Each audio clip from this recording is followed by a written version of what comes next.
ভাইরে ভাই, প্রিয়তমা মুভির পরিচালক হিমেল আশরাফ ভাইয়ের সঙ্গে আবারও মুভি করতে যাচ্ছেন বাংলাদেশের একমাত্র মেগাস্টার শাকিব খান।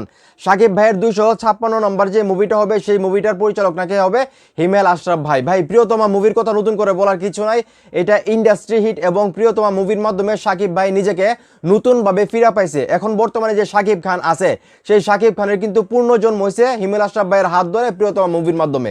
ভাইরে ভাই, প্রিয়তমা মুভি যেই পরিমাণ হিট হয়েছে এবং শাকিব ভাইকে সবাই যেইভাবে পছন্দ করছে প্রিয়তমা মুভিতে, প্রিয়তমা মুভির পর কিন্তু শাকিব ভাইয়ের লাইফটাই পুরো চেঞ্জ হয়ে গেছে। এখন উনি যে ধরনের মুভি করতেছে, যে ধরনের বিজনেস করতেছে সেটা কিন্তু প্রিয়তমা মুভির পর। আর হিমেল আশরাফ ভাই কিন্তু রোমান্টিক মুভিগুলো খুব ভালো করে।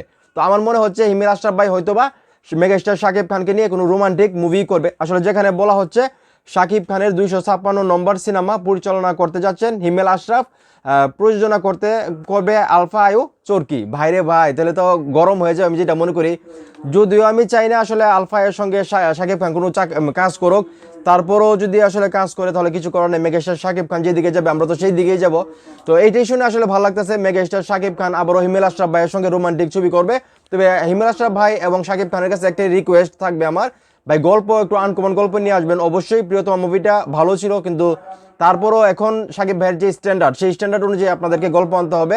গল্পের বাজেটও সেরকম থাকতে হবে এবং কোরিওগ্রাফও সেরকম থাকতে হবে, সব কিছুই আসলে স্পেশাল থাকতে হবে। কারণ রোমান্টিক মুভি আর আগে রোমান্টিক মুভি এখন কিন্তু চলবে না।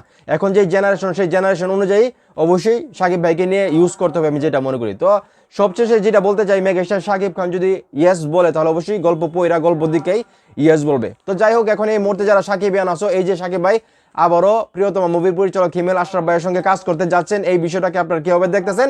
ভালো লাগতেছে কিনা, আপনারা খুশি কিনা সেটা অবশ্যই কমেন্ট করে জানাবেন। ভিডিওটা ভালো লাগলে অবশ্যই শেয়ার করবেন।